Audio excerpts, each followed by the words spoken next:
You know, when the federal government shuts down, it can feel like a really distant problem, right? Something for the politicians in Washington, D.C. to figure out. But what if I told you that that gridlock could actually stop you or your client from buying or selling a home?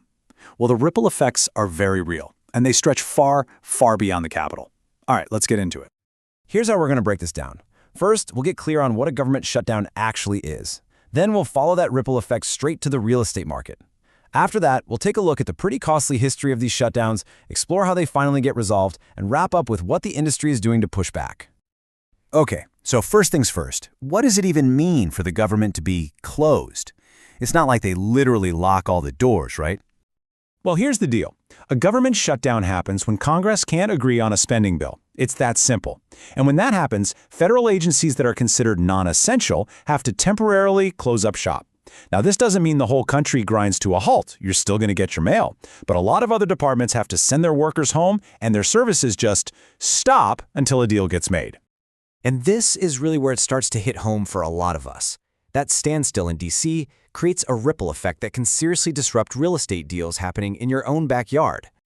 So how exactly does this play out? Well, for starters, the National Flood Insurance Program, the NFIP, can't issue any new policies. Approvals for FHA condos, those can stop too. Even things like rental assistance and federal permits can get stuck in limbo. Any one of these things could be enough to delay or worse, completely kill a transaction. And look, this isn't just some abstract problem. As NARA's Chief Advocacy Officer Shannon McGann puts it, the impact is felt in real time. Every single day that goes by creates more uncertainty for buyers and sellers all across the country. And just to get a sense of the scale here, look at this number, 500,000. That is how many home sales the National Flood Insurance Program supports every single year. So when that program suddenly goes dark, yeah, all of those transactions are put at risk. It's a massive deal. Unfortunately, this isn't a new issue. We've definitely been here before. Government shutdowns have a long and, frankly, very expensive history. And when you look at the numbers, they're pretty staggering. I mean, this has been going on for decades. The first big shutdown was way back in 1980, and a lot of us probably remember the record-breaking 34-day shutdown just a few years ago in 2018. The cycle just keeps repeating, with that October 1st fiscal deadline always hanging over our heads. 14. Just let that sink in for a second. That's how many times the government has shut down since 1980. It's gone from being a super rare crisis to, well, an almost predictable political threat. And the economic damage, it's just eye-watering. The Congressional Budget Office figured that the last shutdown, back in 2018 and 2019, cost the U.S. economy $11 billion. And what's even crazier, $3 billion of that was just gone, vanished. It was never recovered. So what did that actually feel like for agents out in the field? Well, a survey from the National Association of Realtors found that 22% of their members saw a direct impact on either their current or their potential clients. So while most folks were okay, that still means that nearly 1 out of every 4 agents felt the squeeze. So with all this chaos and disruption, the billion-dollar question is pretty obvious. How does this whole thing actually end?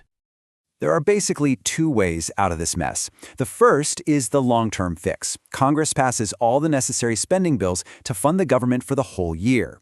The second, and let's be honest, much more common path, is something called a continuing resolution, or a CR. You can think of it like a legislative Band-Aid. It funds the government for a little while just to buy everyone more time to negotiate a final deal.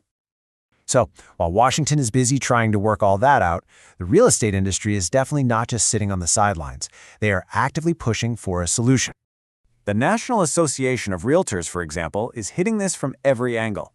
They've put out a call for action to pressure Congress, they've sent a formal letter to leadership demanding a quick end to the shutdown, and, maybe most importantly, they're providing members with real-time guidance to help them navigate the chaos.